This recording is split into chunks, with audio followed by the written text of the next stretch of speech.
Diana, saya dari Jakarta. Saat ini sedang berkediaman di Jakarta, tapi asalnya saya dari Medan. Ini adalah kali kedua saya ikut Tapa Brata 1. Nah, kenapa saya mau datang ke yang kedua kalinya Tapa Brata ini? Tentunya karena saya merasa bahwa kegiatan ini membawa manfaat bagi diri saya, terutama bagi kesehatan saya.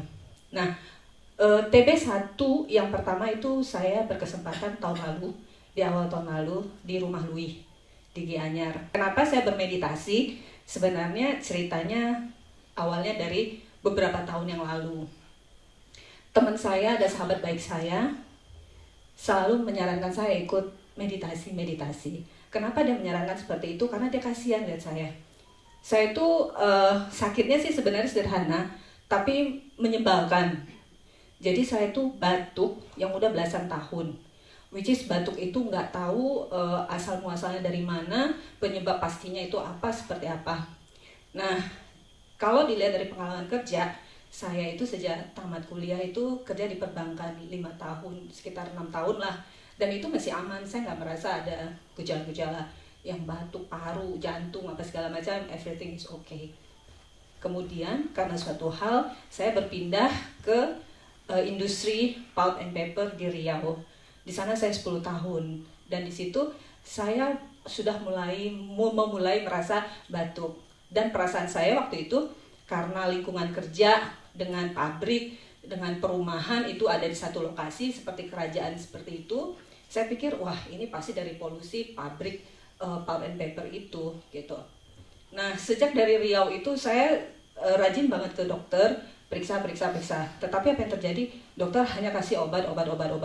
Dan selama bertahun-tahun itu penyakit itu bukan makin membaik, tetapi stabil dan bahkan meningkat. Nah, suatu hari saya pindah ke daerah Sumatera Selatan, tetap di industri pulp and paper. Di sana batuk saya semakin menjadi. Saya pikir apakah itu karena ada sesuatu yang sifatnya black magic? Nah, akhirnya begitulah saya pikir ini pasti ada berkaitan dengan itu. Tetapi saya tidak berusaha untuk mencari penyembuhan di luar medis. Karena saya tidak percaya sama sekali sesuatu penyembuhan di luar medis. Saya hanya percaya kedokteran. Karena menurut saya dunia kedokteran itu dia udah belajar secara lama, secara saintis dan segala macam. Pasti dia sudah tahu semuanya tentang obat-obatan itu. Dan singkat cerita, akhirnya saya pindah ke Jakarta di perusahaan lain, perusahaan semen. Nah, batuk itu kok semakin menjadi. Padahal saya sudah mengkonsumsi obat-obat. Dan bahkan sampai suatu titik saya di Jakarta itu berpindah dari satu profesor ke profesor lain, satu dokter ke dokter lain. Apa yang terjadi? Pada saat saya ke dokter A, saya dikasih obat A dan tidak sembuh gitu. Terus saya ke dokter B, dikatakan obat dari dokter A jangan dimakan lagi, pakai ini. Oke, tidak sembuh juga. Saya ke Profesor A bilang, ini tidak bagus obatnya, kamu harus begini, ini buang, ini makan. Saya minum, saya turutin itu sampai bertahun-tahun, belasan tahun. Tetapi apa yang terjadi? Tubuh saya kok tidak semakin membaik, bahkan semakin memburuk menurut saya. Nah, sampai satu titik saya itu harus ya karena kekurangan oksigen, jari-jari saya biru. Jadi sering sekali terjadi seperti itu. Sampai rekan-rekan kerja selalu bilang, wah Ayu harus pulang, ini udah biru-biru. Tapi saya udah, ini bukan yang pertama kali sih gitu, jadi tenang aja gitu. Nah, jadi kebetulan di perusahaan kita itu ada klinik. Jadi saya selalu berkunjung klinik untuk dinebul. Jadi saking saya seringnya dinebul, jadi saya sampai disarankan dokter, kamu beli sendiri mesinnya. Jadi saya beli mesinnya sehari 2 kali, pagi dan malam. Dinebul, habis nebul pasang oksigen. Itulah kerjaan saya. Jadi dokter A mengatakan saya bronkitis. Karena waktu di MRI terlihat paru-paru saya di bawah itu ada putih-putih kayak bercak-bercak. Oh ini bronkitis. Bronkitisnya bukan bronkitis akut, tapi bronkitis kronis. Nah, kalau akut itu terjadinya tuh frekuensinya bisa ditebak. Schedule-nya itu regular. Kalau kronis itu bisa terjadi kapan aja, di mana saja. Nah, jadi makanya kadang-kadang saya lagi meeting, saya batuk terus sampai sesak nafas. Nggak bisa apa-apa. Saya lagi berbicara seperti ini, saya batuk terus sesak nafas. Nah, jadi teman saya itu memperhatikan seperti itu. Nah, satu dokter mengatakan, oh ini ada kaitannya dengan alergi. Kamu alergi, jadi dicek alergi saya. ditemukan alerginya mungkin ada 20 gitu ya. Mulai dari asap, segala macam asap, asap kendaraan, asap rokok, asap segala macam asap, asap sate gitu, terus debu dan segala macam, sampai saking saya terpaparnya pikiran saya karena saya itu ada alergi. Saya nyetir sendiri di Jakarta. Jadi di depan saya itu ada truk, enggak truk besar lah, truk kecil, dan itu dari knalpotnya itu ngepul asap knalpotnya. Saya yang di mobil di belakang yang tertutup, yang nggak kena asap, saya bisa batuk dengan melihat asap itu gitu. Atau kalau saya masuk ke mobil lain yang bukan saya punya, misalnya online atau teman dan segala macam, itu 5 menit pertama pasti batuk terus. Nah saya tuh capek gitu, ini batuk nih kenapa ya gitu. Pokoknya atau saya masuk ke ruangan yang belum pernah saya masukin, belum pernah saya datangin sebelumnya, otomatis itu 5 menit pertama batuk terus. Saya pikir ini batuknya apa ya gitu. Segala macam obat profesor nomor 1 yang katanya ahli paru, itu semua udah, obat saya dikasih itu udah obat tingkat dewa semuanya, tingkat tinggi gitu. Jadi nggak ada lagi obat di atas itu lagi gitu.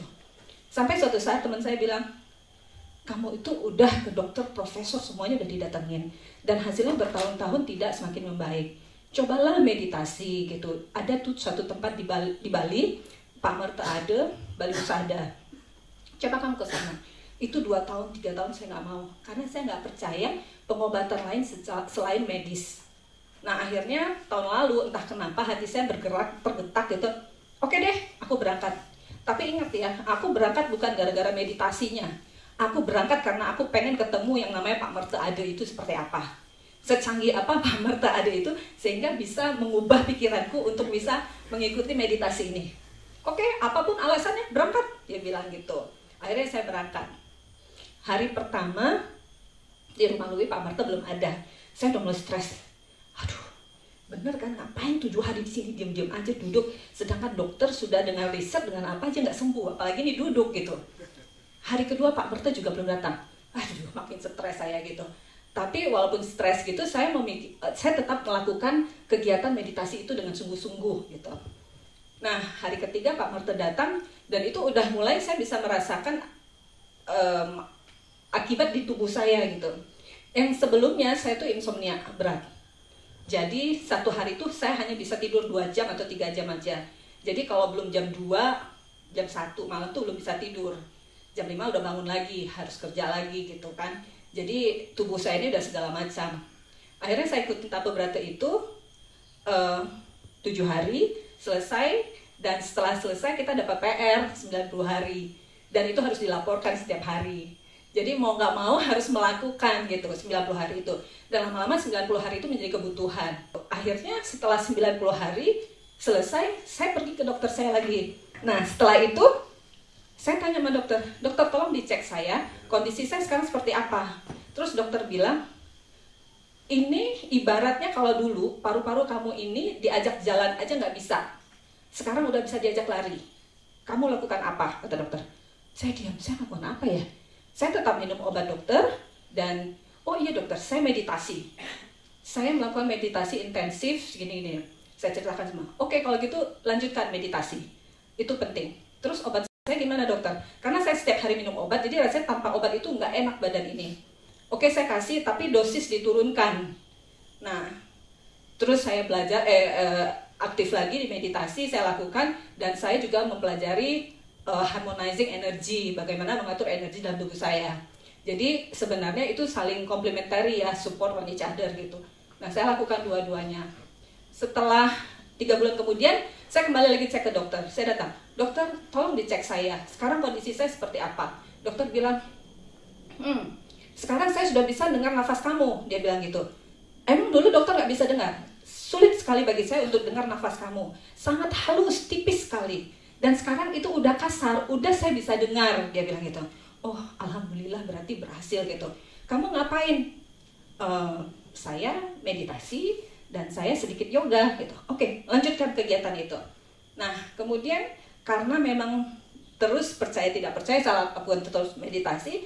Kemarin sebelum kemari saya ke dokter lagi laporan gitu, maksudnya tolong dicek before afternya gitu. Jadi saya cek, dokter sekarang gimana kondisi saya?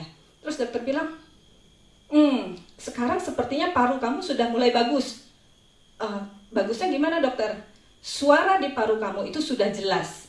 Jadi di paru itu ada 2 suara, suara utama dan ada 1 suara lagi. Dan sekarang suara itu sudah jelas perbedaannya, sudah jalannya, sudah jalurnya udah bagus gitu. Kamu berobat apa? Kata dokter. Saya tidak ada berobat yang lain selain kemari, tapi saya tetap lakukan meditasi, saya tetap melakukan harmonizing energi saya. Terus bagaimana kamu tahu kalau kamu itu yang kamu lakukan benar? Dia bilang, waduh, saya pikir gimana cara saya tahu kalau itu benar? Oh gini dokter, tandanya adalah saya merasa tubuh saya sekarang lebih baik dan saya kemari. Saya minta tolong dokter untuk cek saya. Oke, kata dokter, karena kamu, sekarang saya rasa kamu ada perbaikan. Tapi saya tidak percaya, cek darah. Saya dicek ke lab, dan dia tungguin hasil darahnya, dan ternyata hasil darah saya itu normal. Sekarang. Jadi selama 1 tahun meditasi itu, dan kadang-kadang on off sih di akhir-akhirnya, itu membawa kebaikan. Dan jadi, dari hasil itu saya percaya bahwa apa yang kita lakukan di sini itu membawa kebaikan. Nah, jadi akhir kata yang ingin saya sampaikan adalah selama 3 bulan terakhir saya sudah lepas sama sekali dari obat medis. Saya tidak minum obat medis. Nah, kegiatan saya itu sekarang profesi saya menuntut saya untuk sering travel. Dan sebelumnya traveling itu menakutkan buat saya. Kalau orang yang nggak tahu dia pikir, wah Ayu enak ya traveling setiap saat. Saya sebenarnya takut karena sebelum travel itu ritual saya panjang. Saya harus nebul dulu, saya harus isi oksigen dulu, di tas harus ada inhaler, terus pil-pil saya. Jadi sebelum take off saya tuh udah siap-siap inhaler di sini. Karena pada saat ketinggian tertentu saya tuh udah sesak dan batuk dan saya sudah pingsan 2 kali di pesawat gitu. Dan itu membuat ketakutan saya luar biasa. Dan sekarang semenjak 3 bulan terakhir, inhaler tetap saya bawa in case terjadi sesuatu, tetapi tidak pernah saya pergunakan sama sekali. Bahkan sampai ke kayak perjalanan penerbangan jauh pun saya usahakan tidak pakai. Dan kalau terasa sesak, saya sudah bisa memfokuskan pikiran saya, kemudian saya sentuh aja titik-titik energi itu, saya aman. Dan saya sampai di sini.